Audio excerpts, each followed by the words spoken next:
নমস্কার, সময় বাংলাতে আপনাদের স্বাগত। আপনাদের সাথে আমি প্রীতি। দেখে নেব আজকের কিছু গুরুত্বপূর্ণ সংবাদ।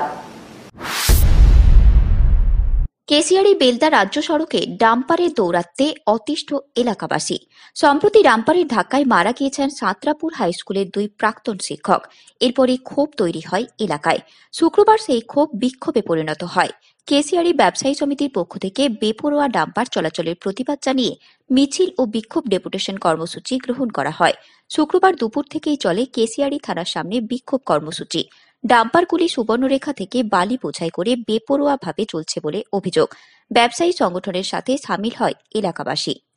চলবে, বালি ব্যবসা চলবে, প্রশাসন তার দৃষ্টিভঙ্গিকে বদলাতে হবে। কি দৃষ্টিভঙ্গি? বেপরোয়া গতিতে সারা সময় ধরে যে ডাম্পারগুলো চলে, সেই প্রাণঘাতী ডাম্পারগুলোর চালক কিন্তু মদ্যপ অবস্থায় অধিকাংশ থাকেন।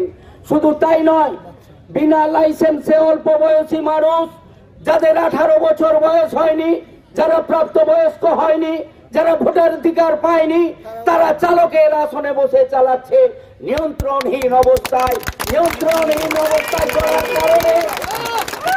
কারণে শেষ করে দিচ্ছে প্রাণ। একটি প্রাণ যখন শেষ হয়ে যায়, যখন কেস শুরু হয়, তখন প্রশাসনের তরফ থেকে খোঁজা হয় সেই গাড়ির নাম্বার কত। দুঃখের সঙ্গে ঘোষণা করছি, বিনা নাম্বারের গাড়ি পুলিশের চোখে ধরা পড়ে না। বিনা নাম্বারের গাড়ি বিডিও সাহেব ধরতে পারেন না। বিনা নাম্বারের গাড়ি এসপি সাহেব ধরতে পারেন না। কিন্তু যখন দুর্ঘটনা ঘটে আর সেই দুর্ঘটনার অব্যবহিত পরে কেউ যখন প্রতিবাদে সামিল হয়, কেউ যখন প্রতিবাদ করে, কেউ যখন প্রতিরোধ করে, কেউ যখন পথ অবরোধ করে, তখন সংবিধানের ধারা দেখিয়ে তাকে ভয় দেখানো হয়।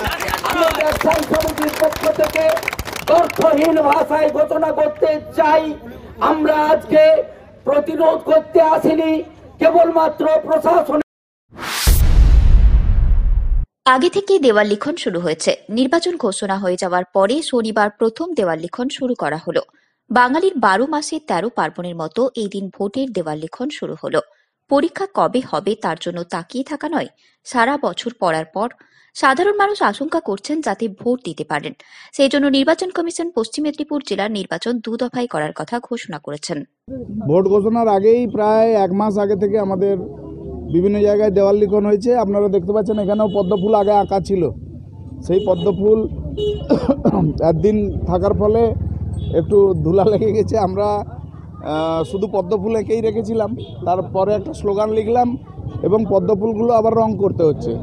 তো ইলেকশন ঘোষণার পর আবার এগুলো একটু রংচঙে করে তোলা, এটাই লক্ষ্য। কিন্তু সব জায়গাতেই আমাদের দেওয়াল লিখন আজ থেকে 2 মাস আগে থেকে প্রতি বুথে দেওয়াল লিখন শুরু হয়েছে। এখনো পর্যন্ত কতগুলো দেওয়াল লেখা হলো? এভারেজ আমি বলতে পারি এক একটা শহর এলাকায় এক একটা বুথে প্রায় 50টা দেওয়াল লেখা হয়েছে। গ্রামীণ এলাকায় এক একটা বুথে 20টা দেওয়াল এভারেজে আমাদের দেওয়াল লেখন হয়েছে। এরপরে আমরা আগামী 2-3 দিনের মধ্যে দেওয়াল লেখনটাকে প্রেফারেন্স দিয়ে দেওয়াল লিখন লেখা হবে। আমরা শুধু দেওয়াল লেখন উপর বিশ্বাস করি না, আমরা বিশ্বাস করি যে মানুষের মনে যদি লেখা হয়ে যায়, সেই লেখা মেটানোর ক্ষমতা তৃণমূলের দুষ্কৃতীদের নাই। সেই জন্য আমরা শুধু দেওয়ালই লিখছি না, সাধারণ মানুষের পাশে যাচ্ছি। আর এবারে যাতে সাধারণ মানুষ নিজের ইচ্ছা মতো ভোট দিতে পারে, সেই আবেদন আমরা ইলেকশন কমিশনকে জানাচ্ছি, যাতে যথেষ্ট পরিমাণে সেন্ট্রাল ফোর্স ডিপ্লয়মেন্ট হয়। আর সেটা করার জন্যই এত ভাগে আমাদের ভোট হচ্ছে। আর আমাদের জেলাতেও 2টো ফেজে ভোট হচ্ছে। তো ইলেকশন কমিশন এবারে ফ্রি অ্যান্ড ফেয়ার ইলেকশন করার ব্যাপারে বদ্ধপরিকর, এবং ফ্রি অ্যান্ড ফেয়ার ইলেকশন হলে তৃণমূলের গঙ্গা যাত্রা নিশ্চিত। ইলেকট্রিক ট্রান্সফরমারে ফিউজ লাগাতে গিয়ে বিদ্যুৎপৃষ্ট হয়ে এক ব্যক্তির মৃত্যুকে কেন্দ্র করে চাঞ্চল্য ছড়ালো পশ্চিম মেদিনীপুর জেলার কেশপুর ব্লকের 13 নম্বর অঞ্চলের গোটকেড়িয়া গ্রামে। জানা গিয়েছে ওই মৃত ব্যক্তির নাম বিষ্ণু পলমল, বয়স আনুমানিক 68 বছর। পেশায় ধান কলের মেকানিকের কাজ করতেন। শনিবার সকালে গ্রামে বিদ্যুৎ না থাকার কারণে ইলেকট্রিক ট্রান্সফরমারে ফিউজ লাগাতে উঠেছিলেন। সেই সময় এই দুর্ঘটনাটি ঘটে। ঘটনার খবর পেয়ে ঘটনাস্থল কেশপুর থানার পুলিশ গিয়ে মৃতদেহ উদ্ধার করে ময়নাতদন্তের জন্য পাঠায়। পাশাপাশি সমগ্র ঘটনার তদন্ত শুরু করেছে কেশপুর থানার পুলিশ। অন্যদিকে গোটা ঘটনায় এলাকায় শোকের ছায়া নেমে এসেছে।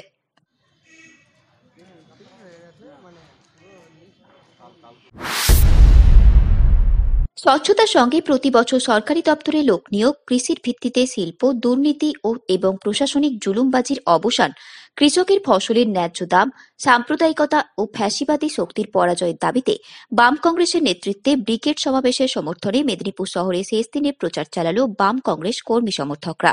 এদিন মাইকিং করে শহরের বিভিন্ন স্থানে প্রচার চালালেন বাম কংগ্রেস।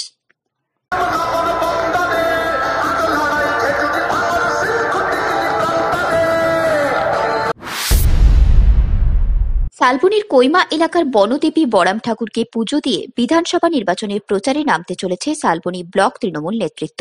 শনিবার পুজোর রীতিনীতি মেনে সকাল থেকে ঢাক ঢোল সহকারে পুজোর আয়োজন করা হয়।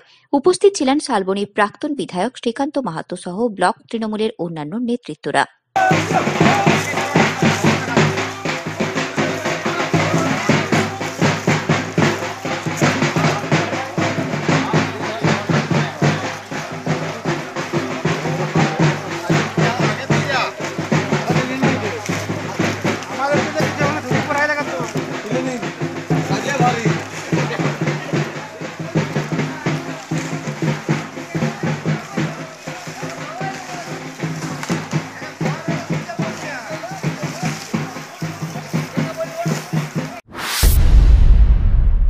বিয়ের মরশুম শুরু হওয়ার আগে থেকে বিয়ের পিঁড়িতে বসার আগে থ্যালাসেমিয়া টেস্ট যাতে করে তার জন্য পাড়ায় পাড়ায় পোস্টার লাগাচ্ছেন জঙ্গলমহলের শিক্ষক।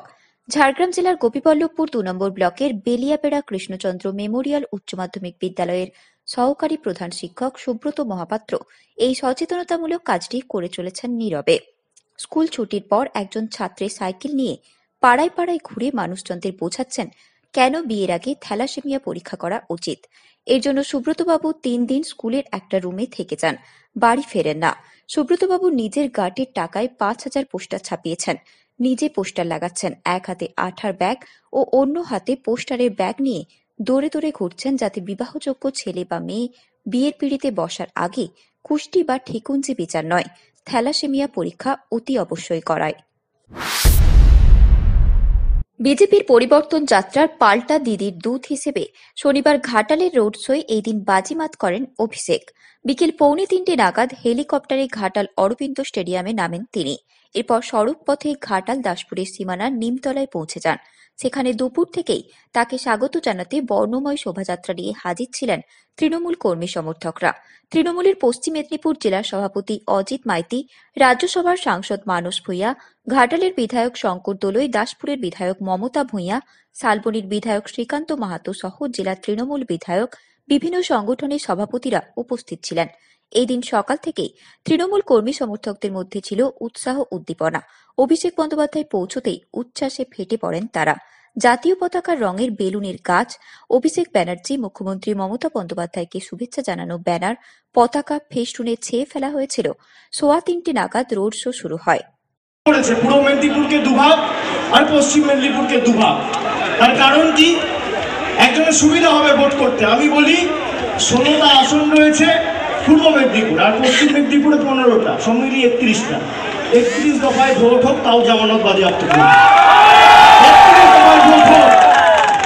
31 দফায় ভোট হলেও জামানত বাজেয়াপ্ত হবে।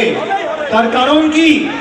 আপনারা ভাবছেন সেন্ট্রাল ফোর্স আর বহিরাগতদের দিয়ে ভোট করবেন? আরে ভোট তো কন্যাশ্রী, যুবশ্রী, লতিখারা, সৈনিকেরা করবে। ভোট তো বাংলার মানুষ করবে। আপনারা বলুন, আপনাদের আজকে জিজ্ঞেস করতে চাই, আমি বক্তব্য দীর্ঘায়িত করব না, আপনারা অনেকক্ষণ ধরে রোদে হাঁটছেন। আপনারা বলুন, যারা বিদ্যাসাগরের মূর্তি ভেঙেছে, এবার আপনাদের হাতে সুযোগ এসছে, তাদের জবাব দেবেন কি দেবেন না? যাদের নেতৃত্বে ঈশ্বরচন্দ্র বিদ্যাসাগর বাংলার অন্যতম বীর সন্তান, এই জেলার বীরসিংহ গ্রামে জন্মেছিলেন, সেই বর্ণ পরিচয়ের স্রষ্টা ঈশ্বরচন্দ্র বিদ্যাসাগরের মূর্তি যার নেতৃত্বে ভাঙা হলো, তার পদলেহন করে যিনি ভারতীয় জনতা পার্টি যোগদান করেছেন, সেই বহিরাগত মির্জাপাড়ার বিশ্বাসঘাতকদের আগামী দিন কড়ায় গন্ডায় জবাব দেবেন কি দেবেন না? জোরে হাত তুলে বলুন, দেবেন কি দেবেন না? দেবেন কি দেবেন না? যে দল জানে না বর্ণ পরিচয় কার লেখা, যে বলছে সহজ পাঠ ঈশ্বরচন্দ্র বিদ্যাসাগর লিখেছে, এমন হচ্ছে দলের রাজ্য সভাপতির অবস্থা, সেই দলকে ঝেঁটিয়ে আগামী দিন বিদায় করবেন কি করবেন না? করবেন কি করবেন না? যারা বলছে রবীন্দ্রনাথ ঠাকুরের জন্ম হচ্ছে শান্তিনিকেতনে, তারা জানে না বাংলার কৃষ্টি সংস্কৃতি। পঞ্চানন বর্মাকে বলছে পঞ্চানন বর্মন, হরিচাঁদ ঠাকুরকে বলছে হরিশ্চন্দ্র ঠাকুর, আর স্বামী বিবেকানন্দকে বলছে বিবেকানন্দ ঠাকুর। যারা কৃষ্টি সংস্কৃতি ঐতিহ্য জানে না বাংলার, তাদেরকে আগামী দিন যোগ্য জবাব দেবেন কি দেবেন না? আপনাদের বলেছিল না চোরা ফুলে ভোট দেবেন না, পদ্ম ফুলে ভোট দিন, আগামী দিন আছে, দিন আসবে। আপনারা তো মেদিনীপুর থেকে জিতিয়েছিলেন দিলীপ ঘোষকে, বলুন তো করোনা কালে আর আমফানের সময় কবার এদেরটি কি খুঁজে পেয়েছেন? কে এসছে? মমতা ব্যানার্জি এসছে, মমতা ব্যানার্জির সৈনিকেরা এসছে। যদিও ঘাটাল লোকসভা থেকে আপনারা তৃণমূল কংগ্রেসের প্রার্থীকে জিতিয়েছিলেন, আমি আপনাদের কাছে কৃতজ্ঞ, কিন্তু আমি আপনাদের বলবো আপনাদের দায়িত্বটা কাঁধে তুলে নিতে হবে। এখনো তো 1 মাস আছে, 15টা বিধানসভায়, প্রত্যেকটা বিধানসভায় আমি নিজে ঢুকবো, আপনাদের সাথে থাকবো, যেখানে যেতে বলবেন যাবো, যেখানে হাঁটতে বলবেন হাঁটবো, যেখানে কর্মসূচি দেবেন ঢুকবো, কিন্তু প্রতি বুথে এই সাম্প্রদায়িক বিজেপিকে মাথা চাড়া দিয়ে যাতে উঠতে না দেন, সেই দায়িত্বটা কিন্তু আপনাদের সকলকে শপথ নিতে হবে। ওদের স্বাস্থ্যসাথী কার্ড ভাঙতা, আর ওইদিকে গোপীবল্লভপুরের দিলীপ ঘোষের পরিবার স্বাস্থ্যসাথীর কার্ড করিয়ে বলছে মমতা ব্যানার্জি জিন্দাবাদ। এই হচ্ছে বিজেপির মডেল। দুপুরবেলা হলে নাটক করে লোকের বাড়িতে খেতে চলে যাচ্ছে, আর রাত্রিবেলা হলে 5 স্টারে গিয়ে পার্টি হচ্ছে, মস্তি হচ্ছে। সকালবেলা কলাপাতার সাথে দোস্তি, আর রাত্রিবেলা জমকালো 5 স্টারে বসে মস্তি। এই হচ্ছে ভারতীয় জনতা পার্টি। আপনারা বলুন, যারা বাংলার সাথে, বাংলার আবেগকে, মেদিনীপুরের আবেগকে, মেদিনীপুরের বিশ্বাসকে, মেদিনীপুরের আশ্বাসকে দিল্লির বুকে বিক্রি করে দিয়েছে, আগামী দিন মেদিনীপুর গর্জে উঠে তাদের বিরুদ্ধে লড়াই করে মমতা ব্যানার্জির হাত শক্তিশালী করবে কি করবে না? করবেন কি করবেন না? বিশ্বাসঘাতকদের জবাব দেবেন কি দেবেন না? মির্জাফরদের মেদিনীপুর থেকে বিতাড়িত করবেন কি করবেন না? বিশ্বাসঘাতকদের জবাব দেবেন কি দেবেন না? যারা বাংলার মাটির আবেগকে দিল্লির বুকে বিক্রি করেছে, তাদের মেদিনীপুরের বুক থেকে বিতাড়িত করবেন কি করবেন না? আমি বলেছি আগের সবাই, আপনারও জেদ আমারও জেদ। অমিত শাহের জেদ কি? যে বহিরাগত দিয়ে বাংলা। শনিবার পশ্চিম মেদিনীপুর জেলা তথ্য ও সংস্কৃতি বিভাগ ও প্যামের উদ্যোগে বসন্ত উৎসব হয়ে গেল। একই সাথে এদিন ভোট সম্পর্কে মানুষকে সচেতন করতে মেদিনীপুর সদর ব্লকের পাত্রায় বিভিন্ন কর্মসূচি পালন করা হয়। ভোট কেন্দ্রে কিভাবে ভোট দেবেন, ভোটদানের প্রয়োজনীয়তা ইত্যাদি বিষয়ে বিভিন্ন বার্তা তুলে ধরা হয় এদিন নাটিকার মধ্য দিয়ে। ফটোগ্রাফি অ্যাসোসিয়েশন অব মিদনাপুরের উদ্যোগে শনিবার প্রাক বসন্ত উৎসব পালন করা হল মেদিনীপুর সদর ব্লকের মন্দিরময় পাত্রায়। এদিন বিকেলে মেদিনীপুরের বিশিষ্ট নৃত্যশিল্পী ও সঙ্গীত শিল্পীদের মনোজ্ঞ সাংস্কৃতিক অনুষ্ঠানের মধ্য দিয়ে আবির খেলে বসন্ত উৎসবে মেতেছিল 6 থেকে সকলেই। উপস্থিত ছিলেন পশ্চিম মেদিনীপুর জেলাশাসক doctor Rashmi Kamal, ADM development Souvik Banerjee, ADM general Sudip Sarkar ও জেলা তথ্য ও সংস্কৃতি আধিকারিক অনন্যা মজুমদার সহ অন্যান্য আধিকারিকরা।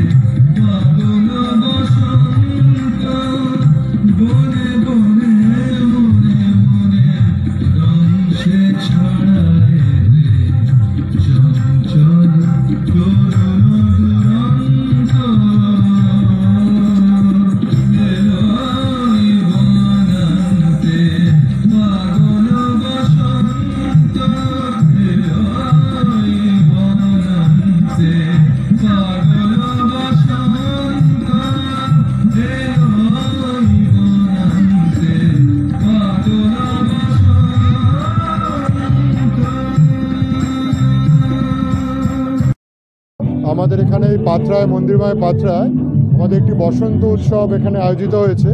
এই সুযোগে আমরা আমাদের যে ইলেকশন আপনারা জানেন গতকালই মাত্র ঘোষণা হয়েছে, তো ইলেকশনের একটি বড় অঙ্গ হচ্ছে SV systematic voters education and enrolment programme. তো তার অন্তর্গত আজকে আমরা এখানে একটি 3টি পথর নাটিকা করি 3টি বিভিন্ন ইস্যুতে। একটি হচ্ছে আপনারা জানেন এবারে কমিশন বলছে যে no voter should be left out, তাহলে যারা পিডব্লিউডি ভোটার্স তাদেরকে যারা ভোট দিতে যারা সক্ষম হয় এই বিষয়। এছাড়া অনেক সময় দেখা যায় ভোটের সময় ভোটাররা ভোট দিতে চান না, অনিচ্ছুক থাকেন, সেটা মোটিভেট করার এই ব্যাপারে এবং যাতে তারা নির্ভয়ে ভোট দিতে পারে, এই 3টি ইস্যুর ওপরে আমরা একটি পথনাটিকা করি। এছাড়া আজকে এখানে আমাদের এপিক যেটা একটি নতুন ব্যাপার এবার কমিশন এনেছেন, এপিক যার মাধ্যমে অ্যাপের মাধ্যমে ভোটাররা তাদের এপিক কার্ডটি পেতে পারেন, সেটা এখান থেকে দেওয়ার ব্যবস্থা করা হয়েছে। আমাদের এখান থেকে তাদেরকে দেওয়া হবে কিছু ভোটারদের এবং এনরোলমেন্টও চলছে এখানে। সব মিলিয়ে আমরা সংস্কৃতি এবং ইলেকশন একটা তালমিল করে আমরা এখানে করতে চাই। সংবাদ এখনকার মতো এই পর্যন্তই। সঙ্গে থাকুন, দেখতে থাকুন সময় বাংলা।